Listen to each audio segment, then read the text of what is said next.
2013 থেকে 2025 একটা দীর্ঘ পরিক্রমা, 12 বছর, এক যুগ। সো এই এক যুগের সবচেয়ে বড় প্রাপ্তি কি তৌসিফ মাহবুবের? নিজের ভুলগুলা বুঝতে পেরে সংশোধন করার ক্ষমতাটা। এই যে আমাদের রকস্টার, এখন কি গান গাইতে ইচ্ছা করে না? মিউজিক করতাম, গিটার বাজাতাম, গিটার দেখলে চোখ সরাতে পারি না গিটারের উপর থেকে। স্টেজে উঠলে মনে হয় যে আমার গিটারটা কোথায়, আমার গিটারটা কোথায়। তৌসিফ মাহবুব কবে সিনেমায় অভিনয় করবে? এটার উত্তর আমি সত্যি জানি না, বাট আমার খুব ইচ্ছা ভেরি রিসেন্টলি করা না। আমি ভেবেছিলাম যে আপনি উল্টোটা বলবেন। না, because I have some plans. 5 বছর পর ব্যাচেলর পয়েন্টে কামব্যাক করা, এখানে তৌসিফ মাহবুবকে আমরা আসলে কিভাবে আবিষ্কার করব নতুন করে? I came out as a boy, I came back as a man.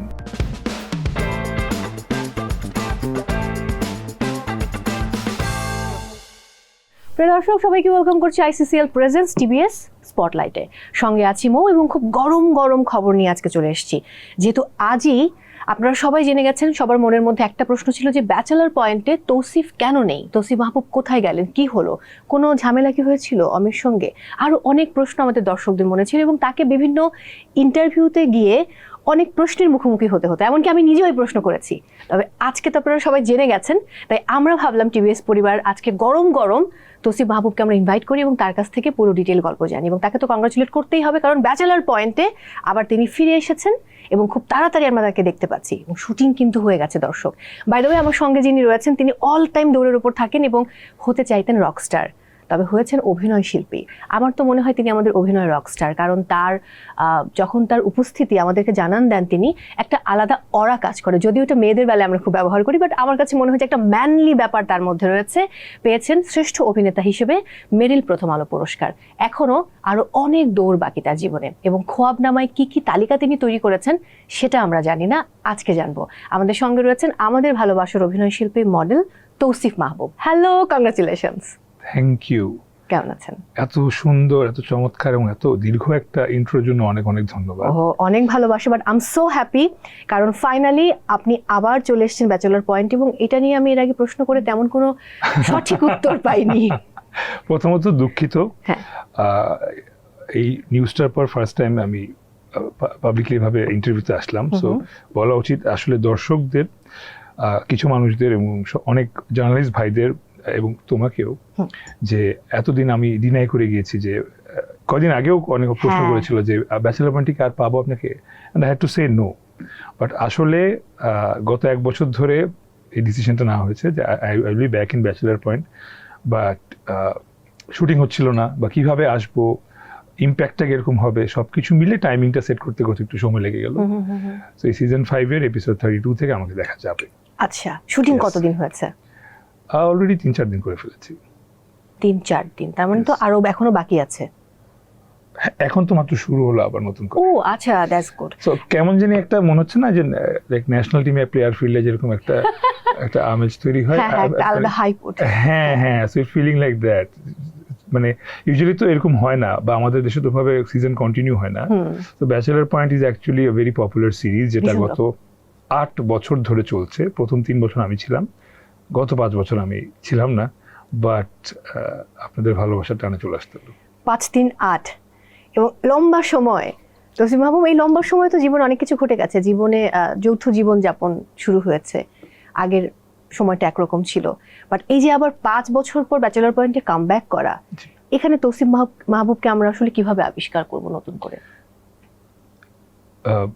এক লাইনে যদি বলি, তাহলে I came out as a boy, I came back as a man. ওকে, এটা খুবই চমৎকার লেগেছে, এবং এই এক লাইনের মধ্যে অনেক কিছু আছে, যারা দর্শক বোঝার তারা ঠিক বুঝে দিবে। অমি ভাইয়ের গল্প শুনতে চাই, মানে যে কামব্যাকটা যে হলো, নিশ্চয়ই তিনি একটা নতুন প্ল্যান করেছেন। অবশ্যই সেই প্ল্যানিং এর খানিকটা আমাদের সাথে কি শেয়ার করা যায়? হ্যাঁ, বলেছিলেন। আমি এখন অনেক কিছু শেয়ার করতে চাই, বিকজ গত 1 বছর ধরে আমার পেটের মধ্যে এটা লুকিয়ে রাখতে হচ্ছিল সবার কাছ থেকে, এমনকি আমার বাসায় আমি বলতে পারছিলাম না ঠিক মতন। ওরা এক্সাইটেড হয়ে কাউকে বলে দিবে, ওখান থেকে আর it's a good news, right? So সুখবর আসলে আমি চেয়েছি, বা আমরা চেয়েছি একসঙ্গে সবাইকে জানান দিই। সো এই জন্য তো প্ল্যানিং যেটা বলছিলাম, আসলে প্ল্যানিং আসলে ছিল একরকম ভাবে, যে নেহাল কিভাবে ফেরত আসতে পারে। আসলে আমার চরিত্র নাম যেহেতু নেহাল, আমরা অনেকেই সবাই যারা জানি জানে।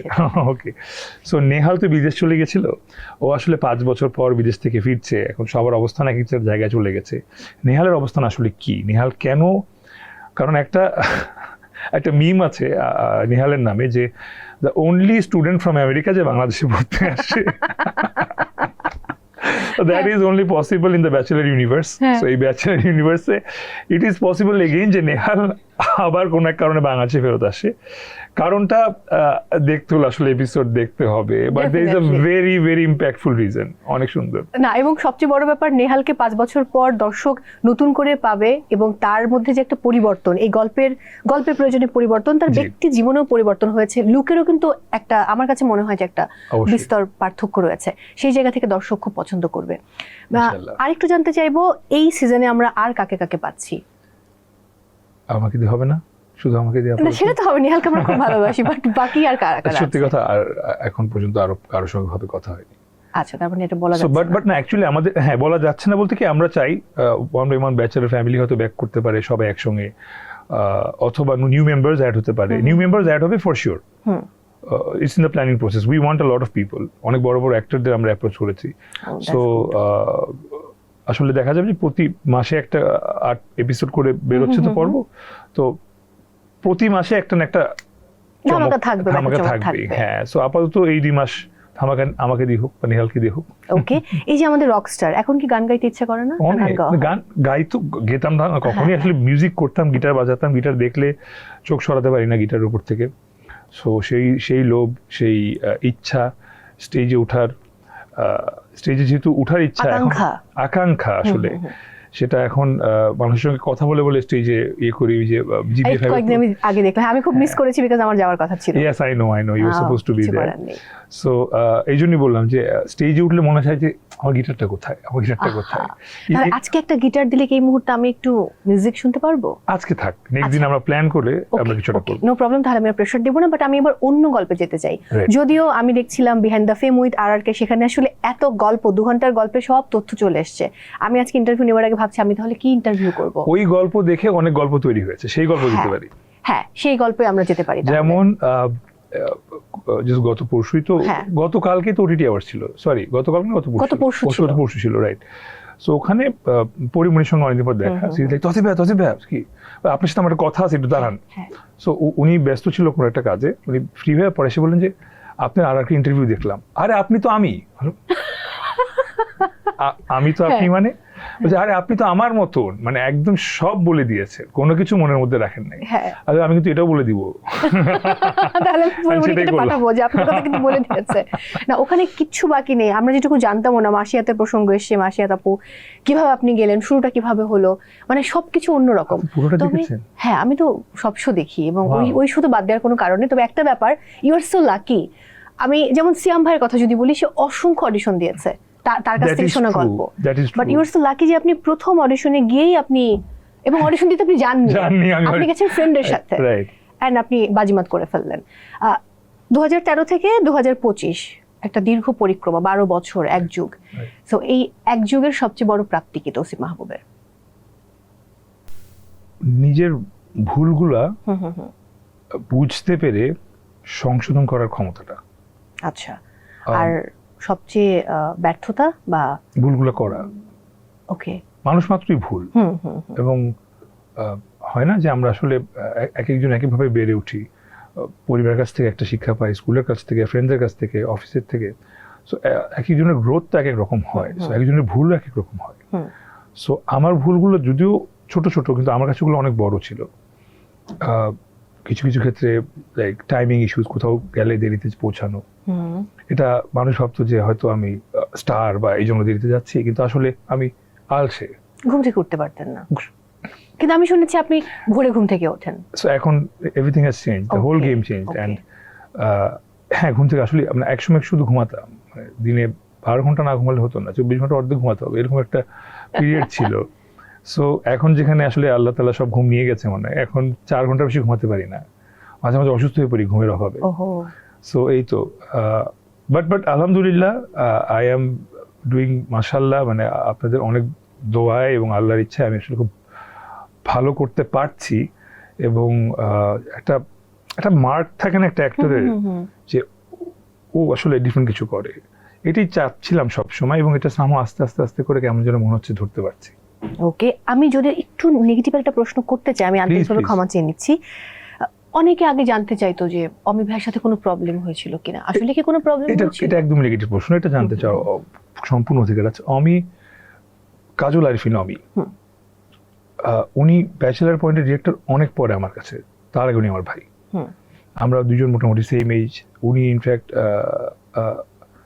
অ্যাকচুয়ালি মানে আমাদের বয়সে পার্থক্য 6 মাসের এরকম। আচ্ছা, আমরা দুজনই ধানমন্ডিবাসী। আমাদের একসময় ধানমন্ডিতে প্রচুর আড্ডা হতো, দুজনই অনেক বড় বড় স্বপ্ন দেখতাম। আমি বড় একজন অভিনেতা হব, চিনি বড় ডিরেক্টর হবেন, চায়ের দোকানে অনেক আড্ডা হতো। মানে তখনও দুজন আসলে সেই অর্থে এত পরিমাণ পপুলারিটি পাননি। অবশ্যই না, তখন আমরা শুরু করছিলাম দুজনই, আমি বলছি 13-14 কথা। সো তারপর ওয়ান বাই ওয়ান দুজন একসাথে অনেক স্ট্রাগল করেছি, আমরা একসাথে অনেক প্রজেক্টও করেছি। তখন বিফোর ব্যাচেলার পয়েন্ট আমরা কিন্তু এর আগে অনেক সিঙ্গেল নাটক করেছি। সো কোনোভাবেই মানে আসলে এই জিনিসটা আমি এত ব্যাকগ্রাউন্ড কেন বলছি, ওনার সঙ্গে আমার কোনোদিন কোনো ঝামেলা হয়নি। আচ্ছা, আমি বলি না কিছু ভুল হয় মানুষকে দ্বারা, সো আমার কিছু ভুল ছিল বা টিমের কিছু ভুল ছিল নাকি, যেটাই ছিল সেটা ছিল আসলে প্রোডিউসার এন্ড থেকে। আচ্ছা, মানে প্রসঙ্গক্রমে আপনার নাম এবং শামীম ভাইয়ের নামটা চলে আসে যে কেন এরা ব্যাচেলার পয়েন্টে নেই, এত পপুলার, এবং ওই টাইমটাতে এটা তো দর্শকেরা খুব দারুণভাবে আপনাদেরকে অ্যাকসেপ্ট করেছে। রাইট, মানে শামীম হাসান সরকারের রিজনটা আমি জানি না, অথবা এই রিজনটা আসলে উনি এসে বলা ওনার জন্য ভালো, আমি আসলে বললে ভুল হবে বা অন্যদিকে চলে যাবে, সেটা না করে আসলে আমি একদম জেনুইনলি ব্যাচেলার পয়েন্টের প্রডিউসার 3বার চেঞ্জ হয়েছে। প্রথম সিজন একজন ছিল, সিজন 2 থেকে 4 পর্যন্ত আরেকজন ছিল। সো ওই 2 থেকে 4 পর্যন্ত যিনি ছিলেন ওনার সঙ্গে আসলে আমার কিছু মতের দ্বিমত হয়েছিল। আচ্ছা, এটা হতেই পারে কাজ করতে গেলে, এটা কমপ্লিটলি খুব স্বাভাবিক। ওইটা ওনার কল ছিল যে ব্যাচেলার পয়েন্টে আমরা একসঙ্গে কন্টিনিউ না করি। ইনফ্যাক্ট অমি ভাই ওয়াজ ভেরি আপসেট, অ্যান্ড উনি একবার দুবার জিজ্ঞেসও করেছিলেন, বাট আসলে ওই মুহূর্তে তখন আই ওয়াজ লাইক যে না ভাই ঠিক আছে ফাইন। অ্যাজ অ্যান অডিয়েন্স আমি আমার কথা বললে নেহালকে আমি ব্যক্তিগতভাবে আমিও বাকি অডিয়েন্সের মতো মিস করেছি যে ওকে এটা থাকলে খুব ভালো হতো। এবং একবার হচ্ছে এই টিমটার একটা ইন্টারভিউ করলাম আমি, যদিও সেটা ব্যাচেলার পয়েন্টের না, অন্য আরেকটা কাজ যখন অমি ভাই শুরু করে, তো ওই টিমেও আমি অমি ভাইকে আলাদা করে বলছিলাম যে বেশ মিস করছি আপনাকে, মানে আপনি থাকলে ভালো হতো। এবং আপনাকে আমি একটা ব্যাপার বলতে চাই, মাস পিপল বা যারা আপনার কলিগস রয়েছেন অনেকে হয়তো সরাসরি আপনার সাথে কাজ করেনি, বাট তারা আপনাকে খুব পছন্দ করে। আমি হয়তো নামটা মেনশন করছি না, আমি হয়তো অফ ক্যামেরাতে আপনাকে বলবো। আমি যখন ইন্টারভিউটা নিতে আসছিলাম অনেকে আমাকে বললেন, যাদের সাথে আমার দেখা হয়েছে, যে তৌসিফ খুব বিনয়ী এবং খুব ভালো একটা ছেলে। ব্যক্তি তৌসিফ আসলে কেমন? অভিনেতা তৌসিফ একই, এবং এটা অনেকে আমার সঙ্গে সামনাসামনি দেখার পর বলে যে আল্লাহ আপনি ক্যামেরার চেয়ে ডিফারেন্ট দেখতে, সেটা ভালো খারাপ সময় যখন দেখা তখন বলে, কিন্তু বলে যে আপনি তো ক্যামেরার মতোই আর কি। মানে আসলে আমার চরিত্রগুলো আমি চাই সবসময় বিনয়ী হোক। দেখেন, অভিনয় ইজ এ পার্ট যেখানে আমি একটা তো আছে ক্যারেক্টার করা, আমি কিলার ক্যারেক্টার করছি, murder character, that's something else. যখন কোনো চরিত্র করছি যেটা আসলে কোনো মেসেজ দেয় মানুষকে, তখন আমার যে গুণগুলো সেটাকে আমি আসলে খুব সুন্দর করে ফুটিয়ে তুলতে পারবো, এটা আমার বিশ্বাস, বা এটা আমার জন্য easier. So in that case বিনয় ইজ সামথিং যেটা I carry from my home, আমার বাবা মা আমাকে শিখিয়েছে, এটা পুরো পারিবারিক শিক্ষা একদম। সো এটা আমি আমাকে যখন আমি 2013-14 সালে শুরু করি, তখন সবাই বলতো তুমি অনেক ভালো, চেঞ্জ হয়েও না, তুমি অনেক ভালো, চেঞ্জ হয়েও না। সো এটাকে আমি তখন মূল্যায়ন করতাম না, সরি টু সে, কেন করতাম না বলি, কারণ আমার কাছে জিনিসটা ছিল চেঞ্জ কেন হবো, চেঞ্জ হওয়ার কি আছে, চেঞ্জ হওয়ার মধ্যে কি হচ্ছে আসলে। এই কথাটা আমি আসলে এখন বুঝতে পারি, বিকজ আমার অনেক সমসাময়িক কলিগ অনেক চেঞ্জ হয়ে গেছে, তাদের অনেক কিছু, ইনফ্যাক্ট আমার সঙ্গেও অনেক চেঞ্জ হয়ে গেছে। যেমন আপনি অ্যাওয়ার্ড পাওয়ার পরে অনেকে চেঞ্জ হয়ে গেছে, এটা অনেক প্রচলিত কথা যে বন্ধু যখন মানে ফেল করে একটু খারাপ লাগে, বাট বন্ধু যখন ফার্স্ট হয় তখন আরো অনেক বেশি খারাপ লাগে। হ্যাঁ, তো এই ব্যাপারটা খুবই প্রচলিত মানে কথা। এটা আমি জীবনে তো ফার্স্ট হইনি ক্লাসে, এজন্য আমার বন্ধুরা ফার্স্ট হলে আমার কোনো সমস্যা নেই। So I am used to not being first, but my friends, some of my friends maybe are not used to someone else being first. ওকে, এই যে আমি রকস্টার প্রসঙ্গটা আবার আসতে চাই, যখন মানুষ অনেক বড় হয়ে যায় তখন তার বাকি স্বপ্নগুলো পূরণের একটা চেষ্টা করে। তো কোন এরকম সম্ভাবনা আছে যে ইন ফিউচারে আপনি মিউজিক নিয়ে অনেক কাজ করবেন? আমার খুব ইচ্ছা, কিন্তু আমি এত দূরে সরে আসছি মিউজিক প্র্যাকটিস থেকে। এখন কথার কথা আমি যদি একটা ব্যান্ডকে বলি, যে একটা পপুলার ব্যান্ডকে বলি যে একটা গান আপনাদের সঙ্গে স্টেজে বাজাবো, আমার মনে হয় তারা রাজি হবে তৌসিফ ভাইয়া। সত্যি? হ্যাঁ, আমার আচ্ছা, ধারণা। আপনি তো অনেক ব্যান্ড, আপনার পছন্দের ব্যান্ড কে, মানে কারা আসলে, সেটা আমাকে বলেন। কোন ব্যান্ড আপনার সব সবচেয়ে প্রিয়? ব্যান্ড আমার পছন্দ, এটা সব ট্রু, আমাদের দেশের ব্যান্ড তো সব মানে এবং প্রত্যেকটা ব্যান্ডের আলাদা আলাদা একটা আইডেন্টিটি আছে। একদম। And আমি নতুন নতুন ব্যান্ড ফাইন্ড আউট করছি। আসলে ওরা নতুন না, ওরা অনেক বছর ধরেই কাজ করছে, আমি হয়তো ব্যস্ততার কারণে ওদের গান শুনতে পারিনি। যেমন লেভেল 5 অসাম, খুব ভালো করে। হ্যাঁ। সো এই জেনারেশন তাদের লেভেল 5 এর গান খুব পছন্দ করে। ইনফ্যাক্ট লেভেল 5 এর গান আমি যে গানটা ওই যে ইয়েতে ছিল, মুভিতে ছিল উৎসবে, তখন না এই গানটা আমি সামহাও আরো 4 মাস আগে ফাইন্ড আউট করেছিলাম। আচ্ছা। এন্ড আমি এই যে ভোরে সকালে উঠার অভ্যাস,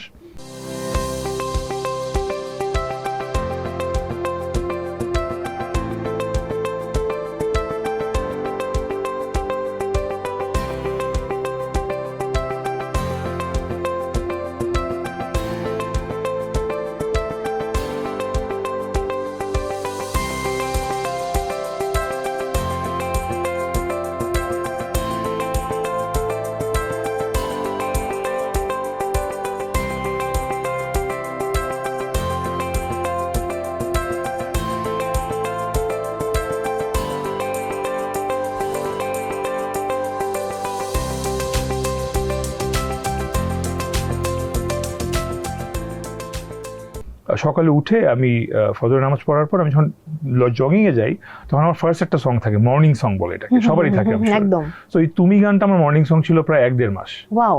so somehow they don't know obviously, but এরপরে ওদের দেখলাম এই গানটাই খুব সুন্দর করে পাবলিক কাছে চলে আসলো। সো এরকম অনেক চমৎকার চমৎকার অনেক ব্যান্ড আছে, তোমরা যদি কেউ চাও অডিশন দিতে পারো আমার, আমি বেসিস হিসাবে তোমাদের নেক্সট কোনো লাইভ শোতে পারফর্ম করতে চাই। This is an application. Okay, এইটুকু আমরা আলাদা করে কেটে দর্শক আপলোড করে দেবো। একটা ব্যাপার আমি এখানে বলতে চাই, আমরা যারা বিনোদন অঙ্গনে কাজ করি, সাধারণ মানুষ অনেকেই মনে করে, আপনি যেমন বলছিলেন যে ফজর উঠে আমি নামাজ পড়ি, এই ব্যাপারটাকে মনে করে আমরা বোধহয় কখনো ধর্মকর্ম করি না, বাট এটা মানুষের খুবই ভ্রান্ত একটা ধারণা। আচ্ছা, আমি এই প্রসঙ্গ নিয়ে একটু বলতেই চাই যে আপনি বলছিলেন যে ফজরের পড়া মানে তো বাকি ওয়াক্তের নামাজগুলো আপনি পড়ার চেষ্টা করেন সম্ভবত, আমি ভুল না করলে। হ্যাঁ, মানে চেষ্টা করি এবং পড়িও, কিন্তু আসলে এই জিনিসটাকে না মানুষ অন্যভাবে চোখে দেখে। হ্যাঁ, আমি একবার একটা ভিডিও করলাম, সেই ভিডিওটা করে আমি আপলোড করলাম। ভিডিওতে আমি বলছিলাম যে আমি প্রচুর গান শুনি, তো মানুষ এসে আমাকে গালি দেওয়া শুরু করলো এবং বললো যে গান শোনা বন্ধ করেন, এমনিতেই তো এত কাজ করতেছেন, দোজখে যাবেন, একটু অন্য কিছু করেন। তো এই বিষয়টা আমি আপনাকে বলতে চাই, আমাদের জাতীয় কমেন্ট সেকশন, হ্যাঁ, ওরা আপনার অডিয়েন্স না, ওরা কেউ আপনার অডিয়েন্স না, ওরা কেউ আপনার শোর জন্য বসে থাকে না, ওরা কেউ আমার নাটকের জন্য বসে থাকে না, ওরা বসে থাকে ফেসবুকে কাউকে কিছু বলার জন্য। আপনি গিয়ে দেখবেন ওদের, আমি বিকজ এটা একসময় আমাকে বদল করতো, কি ব্যাপার হুট করে এত নেগেটিভ কমেন্টস আসে, শুধু আমার না, সবার, সবকিছুতেই। অ্যান্ড বাঙালিরা ইভেন কি ইন্টারন্যাশনাল পেজে কেউ নেগেটিভ কমেন্টস করে আসে। সো আমাদের দেশকে আমরা এত ছোট করছি, দেশের ভেতরেও করছি, বাইরেও করছি, শুধু কমেন্ট সেকশন দিয়ে ছোট করে ফেলছি, কিন্তু আর কিছু লাগে না। হ্যাঁ, আর কিছুই লাগছে না, যে বিভিন্ন দেশ থেকে আমাদের ভিসা বন্ধ হয়ে যাচ্ছে। ও মাই গড, এটা ভাবা যায় না লিটারালি। হ্যাঁ, এবং বিশ্ববাসী আমাদের হেট করা শুরু করছে শুধু আমাদের কমেন্ট সেকশন দিয়ে। সো কেন মানুষ বুঝতে পারছে না? প্লিজ আপনার মনে যত রাগ ক্ষোভ যাই থাকে আমার প্রতি, যাদের প্রতি হোক, সেটা একটু অন্যভাবে ঝাড়ার চেষ্টা করেন। কমেন্ট সেকশন দিয়ে আসলে আমি জানি না কি হবে। আমি এবার একটু অ্যাওয়ার্ডের প্রসঙ্গে যাব। প্লিজ। যখন মেরিল প্রথম আলো পুরস্কার পেলেন প্রথমবারের মতো, আপনি আমাদের আফরান নিশু ভাইকে বলেছিলেন যে ভাইয়া আপনি বোধহয় ছিলেন না বলে আমি অ্যাওয়ার্ডটা পেয়েছি। অন্যদিকে যারা নমিনেশন পেয়েছিলেন, অপূর্ব ভাইয়া, আপনি, আমি ভুল না করি, ইয়াশ রোহান এবং জোহান, হ্যাঁ। সো আপনি অপূর্ব ভাইকে একটা টেক্সট করেছিলেন, মানে এই বিনয়টা এই জেনারেশনের কাছ থেকে পাওয়াটা একটু মানে ডিফিকাল্ট আমার কাছে মনে হয়। আমিও একই জেনারেশনের, বাট তারপর আমার কাছে মনে হয় যে আপনি অনেক, যে বিনয়ী কথাটা বললাম। সো নিশু ভাই কি বলেছিলেন, অপূর্ব ভাই কি বলেছিলেন? নিশু ভাই তো ইনস্ট্যান্ট তখনই বলেছেন যে না না না, তুই এটা ডিজার্ভ করিস, এটা বলেছিলেন। অপূর্ব ভাই আমাকে বলেছিলেন, আমি পড়েছিলাম শুনতে, যে it's all right, I love you, I love you back, এরকম কিছু একটা। আমার কাছে মনে হয় সিনিয়র জুনিয়রের মধ্যে এই কমিউনিকেশন বা বন্ডিং থাকাটা কিন্তু খুব জরুরি ইন্ডাস্ট্রিতে। অবশ্যই, অবশ্যই, বিকজ দেখেন আপনি এখানে কাজ করেন প্রতিদিন, কাজ ক্যামেরা অফ ক্যামেরা কিন্তু আমাদের বেশি কথা হয়, সবার স্বপ্ন আমরা জানি, ইচ্ছা জানি, কে কি করছে সেটা জানি। সো ডেফিনেটলি যখন একটা সেম পেজের মধ্যে সবাইকে ফেলে দিচ্ছেন, যেখানে সিনিয়র আছে, জুনিয়র আছে, একদম নতুন কেউ আছে, সো যদি জুনিয়র কেউ পেয়ে যায়, ইটস মানে জিনিসটা এরকম যে ভুল যেই করুক, ছোটদের কিন্তু আগে এসে মাপ চিতে হবে। হ্যাঁ, তখন কিন্তু বড়রা রিয়েলাইজ করে। Realize করে। এখানে ভুল খারাপের কিছু একটা এক্সাম্পল দিলাম, don't take it otherwise please. যেটাই বললাম যে আমি যদি কোনো ভুল করে থাকি আসলে মাফ আমারই চাওয়া উচিত, এই জন্যই আমি দুজনের কাছে সবার আগে মাফ চেয়েছি। তৌসিফ মাহমুদ কবে সিনেমায় অভিনয় করবে? এটার উত্তর আমি সত্যি জানি না, বাট আমার খুব ইচ্ছা ভেরি রিসেন্টলি করা না। আমি ভেবেছিলাম যে আপনি উল্টোটা বলবেন। না, because I have some plans, because I am back in bachelor point. Bachelor point 100+ পর্ব হবে। ও মাই সো গড। মাত্র 32 আসছে এই যে এই আজকে থেকে। সো আরো 70 এপিসোড শুট করতে তো আমাদের 1 বছর সময় লাগবে। খুব স্বাভাবিক। সো ওইটা শেষ করার তাহলে পরে বাকি শিডিউলগুলো কি হবে? রাইট, সো ওইটা শুটিং করতে করতে পাশাপাশি যে নাটকগুলো আছে সেগুলোও করতে হবে। আর এই মুহূর্তে I am very comfortable here, okay. যেটা অনেকদিন ধরে চাচ্ছিলাম। কেমন যেন এখন একটু আরাম লাগছে কাজ করতে, একটু কাজ কম করছি, গুছিয়ে করছি। যে কাজটা করছি চাচ্ছি যে ওই কাজটাই মানুষ দেখুক বা ওটা নিয়ে কথা বলুক, সমালোচনা করুক, যেটাই করুক মানুষ জানুক যে কাজ করছি। সবাই ইন্ডাস্ট্রিতে এখন বলেন যে এই সময়ে তৌসিফ মাহবুব নাটকের জন্য সর্বোচ্চ সম্মানই নিয়ে থাকেন, এটা কতটুকু সত্য? আলহামদুলিল্লাহ, আলহামদুলিল্লাহ। সবাই বলে। আমি এখন সত্য মিথ্যা কিভাবে বিবেচনা করবো? তার মানে আমি সত্য ধরে নিচ্ছি এটাকে। That will be your kindness. No no no, একদমই না। এবং আমি এই জন্য জাস্ট শিওর হওয়ার জন্য আরেকবার জিজ্ঞেস করলাম, যদি কোনো ডিরেক্টর আসেন তখন তাকে জিজ্ঞেস করলে এটার সত্যতা আরেকটু তখন মানে বেশি হবে আমার কাছে মনে হয়। ইটস ফাইন, মানে এটা আসলে এটা যে ভাবে তাদের কাছে আমি কৃতজ্ঞ, যারা ভাবে না তাদের কাছেও আমি কৃতজ্ঞ। বিকজ ওই ভাবনাতে আসলে আমি চেষ্টা করি না, আমি চেষ্টা করি নিজের জন্য।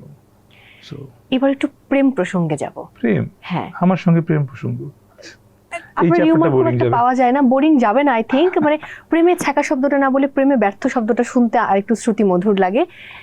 তৌসিফ মাহবুব নিজে প্রেমে ব্যর্থ হয়েছেন কতবার, এবং অন্য কেউ আপনার কাছ থেকে ব্যর্থতার গ্লানি নিয়ে কতবার ফিরে গেছেন? আমি প্রেমে ব্যর্থ হয়েছি 2 বার, ওকে। আর নেড়া বেলতলায় বারবার যায় না। তৃতীয়বারই আই এম হ্যাপিলি ম্যারিড। মাশাআল্লাহ। আর অন্য কেউ কষ্ট পেয়েছে আপনার কাছ থেকে, নাকি দুবার আপনি কষ্ট পেয়ে ফিরে না, এসেছেন? আমি আসলে সেই ব্যর্থ প্রেমিক যে বারবার কষ্ট পেয়েছি। আপনার ইন্টারভিউতে আমি দেখেছি আপনি বলেছেন যে মানুষ, বিশেষ করে ছেলেরা, তারা প্রেমে ব্যর্থ হওয়ার পর নষ্ট হয়ে যায়। আপনার বেলায় তো তেমনটা ঘটেনি। আলহামদুলিল্লাহ ঘটেনি। খুব মানে টেকনিক্যাল করে না, খুব টেকনিক্যাল না আসলে। মানে হ্যাঁ, ইউ আর রাইট, শুধু প্রেম না। ধরেন আপনি অনেস্টি নিয়ে কোথাও আপনি জব করছেন, রাইট, কিন্তু আপনি দেখছেন যে পাশের কলিগই উইদাউট এনি অনেস্টি সে আন্ডার দ্য টেবিল ভালো আছে, হ্যাঁ, হি ইজ ভেরি হ্যাপি। আপনার তো তখন একবার ইচ্ছা করবে। বিষয়টা কিন্তু অনেকটা ওরকম। সো এই কারণে হয়তো মানে খুব বেশি বকে যায়নি এই আর কি। বাট এটা অনেক পজিটিভ থিং। জি, ছোটবেলায় তৌসিফ যেরকম ছিল, আপনি বলছিলেন মোহাম্মদপুর, ধানমন্ডির ওই জায়গাটাতে বেড়ে ওঠা, ওই সময় কোনো বন্ধুদের সঙ্গে কি এখন যোগাযোগ আছে যারা মিডিয়ার বাইরের ফ্রেন্ড? খুবই কম। এটা একটা অনেক বড় কারণ হচ্ছে আমি ব্যস্ত থাকি, আর ওরা আমাকে ভয় নক দেয় না প্লিজ। মানে আমি জানি ওরা কেউ দেখবেও না এটা, বাট তাও মানে ওরা ভাবে কি আমি অনেক ব্যস্ত, বা আমি যদি ওদেরকে অস্বীকার করি বন্ধু হিসেবে, এটা খুবই দুঃখজনক। You know it too, right? হ্যাঁ। হয় না যে তুই তো পপুলার হয়ে গেছিস, তুই তো চিনবি না, এই সেই। তো আমি যখনই কোনো ফ্রেন্ডের, লাইক ফেসবুক তো আমি 2008-9 সাল থেকে ইউজ করি, তখন থেকে তো সবাই ফ্রেন্ড লিস্টে।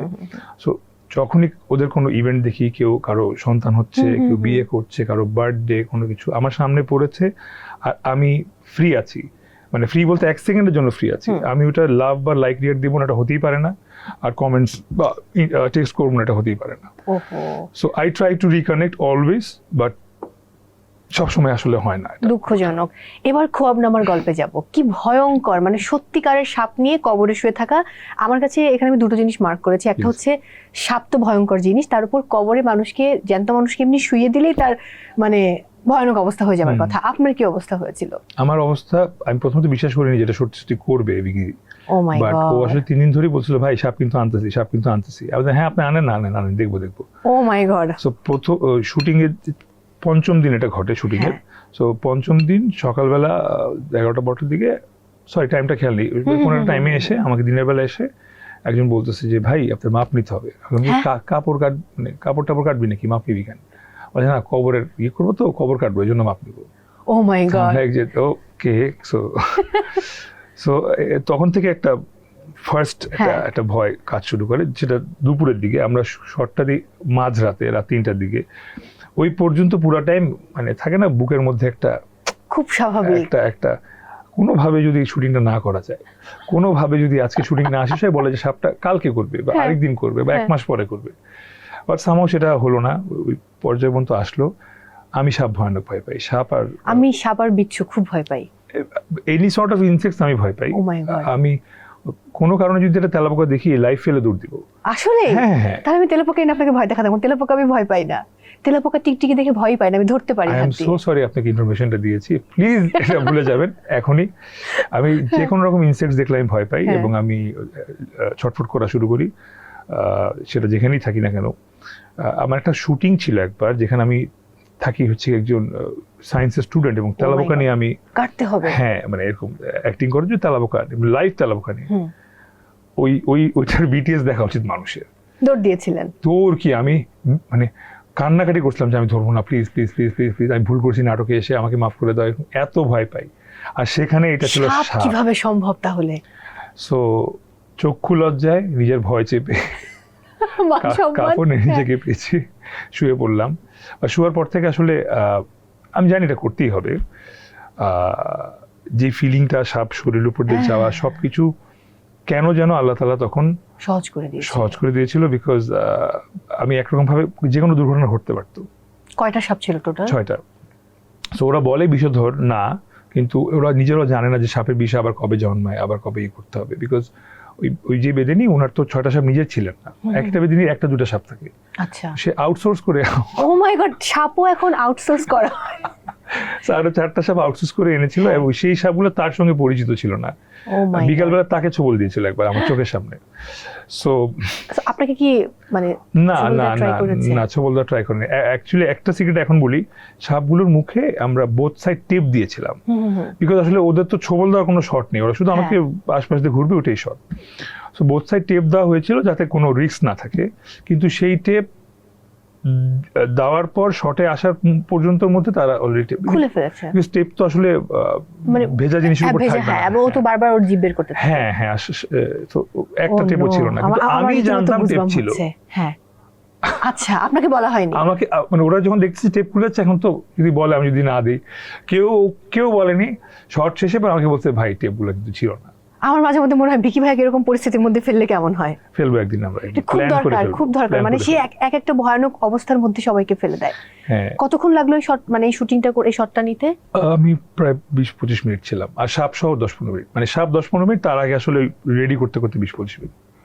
ওই 15 মিনিটে কি মনে হয়েছে? নিজের মৃত্যু, মানুষ তো আসলে আমাদের জীবনের সবচেয়ে বড় সত্য আমাদের মৃত্যু। রাইট।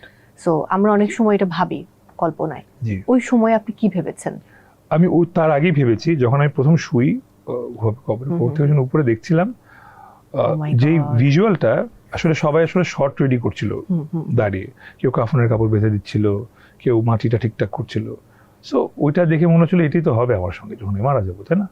যে কেউ এসে কাফনের কাপড়টা মুখটা খুলে দিবে, বাঁশ দিবে উপরে, পাতা দিবে, তাল পাতা দিবে, তারপর একটা পয়েন্টে মাটি দেওয়া শুরু করবে। So that was a very big reality check, and ওইটা আসলে অ্যাজ আ পার্সন আমাকে অনেক চেঞ্জ করেছে ওই শটটা শুধু। খুব স্বাভাবিক, এবং এই শটটার প্রভাবটা আমার কাছে মনে হয় এখনো আপনার মধ্যে হয়তো রয়ে গেছে। হয়তো না, আমি রাখতে চাই, না, এটা কারণ ওইটা আমাদের চিরন্তন সত্য, ওটা ভুলে গেলে হবে না আসলে। আমরা ওইটা আমাকে অনেক অ্যান্সার দিয়েছে আমাকে লাইফে, যে আসলে আমরা অনেক কিছু অনেক ওভার থিঙ্কিং করি, অনেক টেনশন করি, কোনো কিছু পাওয়ার জন্য কাউকে হার্ম করি বা হার্ট করি, আর আলটিমেটলি যাই করি না কেন ওখানে যেতে হবে। একদম, এটার কোনো বিকল্প নেই। যত অ্যাওয়ার্ড পাই না কেন ওখানে যেতে হবে। কাজের প্রসঙ্গে আবার ফিরে আসি। প্লিজ, অনেক সিরিয়াস। হ্যাঁ, অনেক সিরিয়াস আলাপ আমরা করে ফেললাম। একদম ছোটবেলার প্রসঙ্গে যাব, তারপর কাজের প্রসঙ্গে ফিরবো, কারণ কাজের প্রসঙ্গ নিয়ে কথা আরো অনেক হবে, কিন্তু ছোটবেলার প্রসঙ্গ নিয়ে কথা আমাদের একই গল্প থাকবে। আপনি তো রকস্টার হতে চাইতেন, কিন্তু মা কি চাইতেন, বাবা কি চাইতেন যে ছেলে বড় হয়ে কি হবে? বাবা চাইতেন আমি ইঞ্জিনিয়ার হই, যেটা বাই পেপারস হয়েছে। মা সবকিছুতেই সাপোর্ট দিতেন। আর মার একটা ঘটনা মা সম্ভবত আমার নানি বা দাদির সঙ্গে শেয়ার করেছিল, যেটা আমাকে ছোটবেলায় আমার নানি বা দাদি যেই হোক শুনিয়েছিল আমাকে। সেটা হচ্ছে কি, আম্মু একবার এক জ্যোতিষীর কাছে গেছিল বিফোর শি হ্যাড মি, মানে আমরা দুই ভাই জাস্ট বিয়ের পরপর যায়। তো তখন আম্মুকে বলে যে, জ্যোতিষী বলে যে, তোমার 2 ছেলে হবে, আরে বাহ, তুমি টাকার উপর ঘুমাবে। ওরে বাহ, আর তৃতীয়ত বলে তোমার 1 ছেলেকে সারা দেশ চিনবে। সব তো মিলে গেছে। প্রথম জিনিস হলো 2 ছেলে হয়েছে, টাকার উপর ঘুমায়, কারণ আম্মুর টাকা বালিশের নিচে লুকায়। যতদিন মতো আমি ফাইন্ড আউট করতে পেরে। টাকা চুরি করতেন? না, খুব একটা না, আসলে নিতাম, নিয়ে আবার ফেরত দিয়ে দিতাম। সো এইটা। আর তৃতীয় জিনিস যেটা, সেটা সামহাও না আমাকে মানে, এবং আমি সবসময় ভাবতাম এবং জানতাম, এবং এখন আমার বিশ্বাস আমার ছোট ভাই আসলে অনেক বেশি বড় কিছু করবে, হি ইজ দ্য ট্যালেন্টেড মান। ওকে। আমরা 2 ভাইয়ের পার্থক্য আসলে 6-6.5 বছর। সো আমি যখন ফুটবল খেলা শুরু করি, আমি 11 বছর বয়সে ফুটবল খেলা শুরু করি, ও 6 বছর বয়সে ফুটবল খেলা শুরু করে। তো স্বাভাবিকভাবে ও অনেক বেশি অ্যাডভান্স এন্ড স্কিল। ও যখন 11 বছর বয়সে আসে তখন অনেক দেখা যায়, আমি তখন 16 বছর, আমি এতটুকু পারি না ওর সঙ্গে যতটুকু পারি। Same for guitar and same everything. So ও এত ট্যালেন্টেড, আই অলওয়েজ বিলিভ যে ইট উইল বি হিম। ও এখন জব করছে। ও সামহাউ পপুলারিটি হেট করে। আমাকে হেট করে না, বাট ও এনিথিং পপুলার ওর কাছে বলে যে এগুলো ফেক সব। ওর আসলে আলাদা, কমপ্লিটলি অন্যরকম একটা চিন্তা ভাবনার ছেলে ও। কিন্তু জ্যোতিষীর সব কথা তো মিলে গেছে একদম, মানে হুবহু একদম মিলে গেছে। কোনো কিছু কাইন্ড অফ না, আমার কাছে মনে হয় যে মিলেই গেছে। অনেকটা শেষের দিকে রয়েছে, আমি জানি আপনাকে আবার বেরোতে হবে, কারণ আজকে অনেক ধকল গেছে। ফ্যানদের গল্প শুনতে চাই। ফ্যান্সদের তো অনেক গল্প থাকে, অনেক গল্প আপনি শেয়ার করেছেন, সেটা ফিমেল ফ্যান্স বা মেল যেটাই বলি না কেন, মানে ঘরমাক্ত টি শার্ট থেকে শুরু করে আর অনেক কিছু। এমন কোনো গল্প যেটা বলা হয়নি আজকে শেয়ার করা? এটা বলা হয়নি, এবং এটা আমাকে আমি মানে থাকে না যে সবার কথা বলি ওয়ান বাই ওয়ান, একটা ইন্টারভিউতে একজনের কথা করে বলি। এটা আমার একটা মজার একটা, আমার খুব ভালো লাগে বলতে। সো রামকৃষ্ণ মজুমদার, আচ্ছা, ও হচ্ছে ইন্ডিয়ান। ওকে। সো ও ওয়েস্ট বেঙ্গলের একটা অঞ্চলে থাকে, সরি যদি ভুল বলে থাকি, বাট ইন্ডিয়া থাকে এতটুকু শিওর। সো ইন্ডিয়াতে এত বড় বড় স্টার, এত বড় সেলিব্রিটি থাকার পরেও ও আমার নাম ট্যাটু করেছে ওর বডিতে। ওয়াও! সো ওর বডিতে এত বড় করে এখানে তৌসিফ বা তৌসিফ মাহবুব লেখা আছে, সঠিক না এটা মনে করতে পারিনি। দারুণ। এবং আমার কোনো কিছু আসার প্রথম জিনিসটা ও আসলে শেয়ার দেয় বা ও দেখে ওই করে, এবং এটা আজকে থেকে না, এটা আজকে আমি বলছি, কিন্তু ও আসলে এটা করেছে আরো 2-3 বছর আগে। রামকৃষ্ণ মজুমদার, আপনার জন্য অনেক ভালোবাসা, বিকজ আপনি আমাদের দেশের আর্টিস্টকে এত ভালোবাসেন। সো আমরা আপনাকে খুব রেসপেক্ট করি এবং ভালোবাসি। Thank you so much for coming. ভক্তদের ভালোবাসা আপনি আরো সিক্ত হন, সেই প্রত্যাশা। দর্শকদের উদ্দেশ্যে কিছু বলুন। বরাবরই যত না আপনারা আমাকে ভালোবাসেন, তার চেয়ে অনেক বেশি আপনাদেরকে ভালোবাসি। থ্যাংক ইউ আপনাদের সাপোর্টে আজকে আমি যতটুকু স্বপ্ন দেখেছি তার চেয়ে হয়তো বেশি কিছু করতে পারছি। এই তো, এর চেয়ে বেশি কিছু না। Thank you much for having me, and thank you TVS. আবারও অনেক ভালোবাসা। অ্যাকচুয়ালি আমরা আপনাকে অনেক ভালোবাসি আর অনেক ভালো কাজ চাই। বিদায় নিচ্ছি এই মুহূর্তে। দর্শক, বিদায় নিতে হচ্ছে আজকের মতো। সবাই অনেক ভালো থাকুন, নিরাপদে থাকুন। দেখা হবে আবারও টিভিএসে, অবশ্যই নতুন কোনো অতিথিকে সঙ্গে নিয়ে।